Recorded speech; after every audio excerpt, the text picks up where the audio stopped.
அனைவருக்கும் வணக்கம்.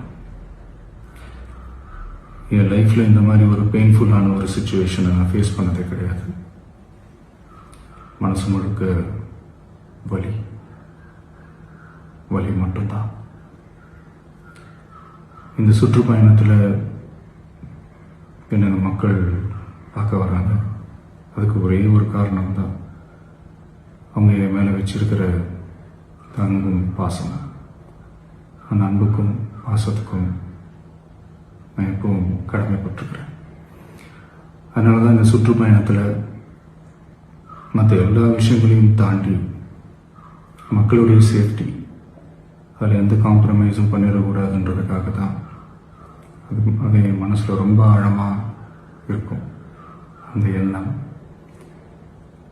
அதனால தான் இந்த அரசியல் காரணங்கள் எல்லாத்தையும் தவிர்த்துட்டு ஒதுக்கி வச்சுட்டு மக்களுடைய சேஃப்டி மட்டும் மைண்டில் வச்சுக்கிட்டு அதுக்கான இடங்களை சூஸ் பண்ணுறது, அதுக்கான இடங்களை பார்த்து பெர்மிஷன் கேட்கறது, போலீஸ் டிபார்ட்மெண்ட்டில் அதை ரிக்வெஸ்ட் பண்ணி கேட்போம். ஆனால் நடக்கக்கூடாதது நடந்துருச்சு. நான் மனுஷன் தானே. அந்த நேரத்தில் அத்தனை பேர் பாதிக்கப்பட்டு இருக்கும்போது எப்படி அந்த ஊரை விட்டுட்டு என்னால் கிளம்பி வர முடியும்?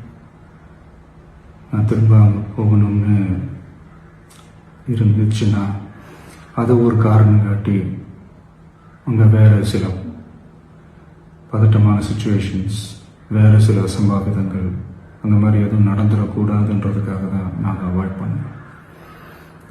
இந்த நேரத்தில் சொந்தங்களை இழந்து தவிக்கிற அத்தனை குடும்பங்களுக்கும் என்னுடைய ஆழ்ந்த இரங்கலை தெரிவிச்சுக்கிறேன். எனக்கு தெரியும், என்ன சொன்னாலும் இது ஈடையாகாதுன்னு எனக்கு தெரியும்.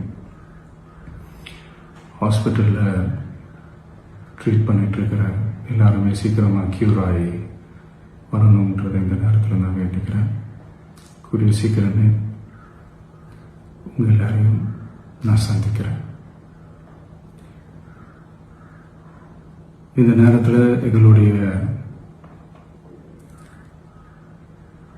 வலிகளை, எங்களுடைய நிலைமையை புரிஞ்சுக்கிட்டு எங்களுக்காக பேசின அரசியல் கட்சிகளை சார்ந்த நண்பர்கள், தலைவர்கள் அனைவருக்கும் என்னுடைய நன்றியை தெரிவிச்சுக்கிறேன். கிட்டத்தட்ட ஒரு 5 மாவட்டத்துக்கு பிரச்சாரத்துக்கு போனோம்.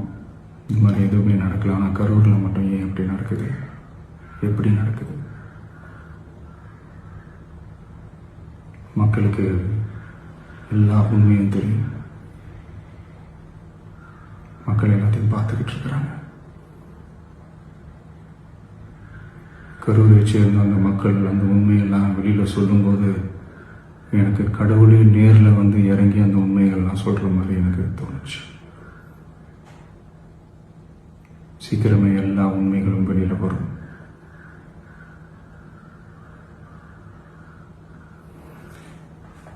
எங்களுக்கு தரப்பட்ட இடத்துல நாங்கள் போய் அந்த ஸ்பாட்டில் நின்று நாங்கள் பேசிட்டு வந்தோம். அதை தாண்டி எந்த தவறும் எங்கள் சைடில் நாங்கள் எதுவும் செய்யலை.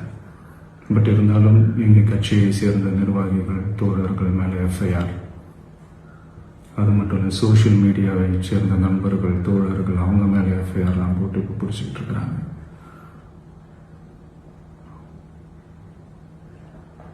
சிஎம் சார்,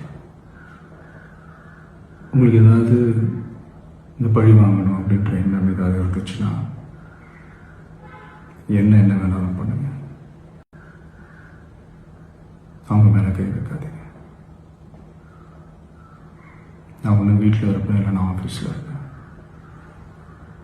என்ன வேணாலும் செய்யுங்க. நண்பர்களே, தோழர்களே,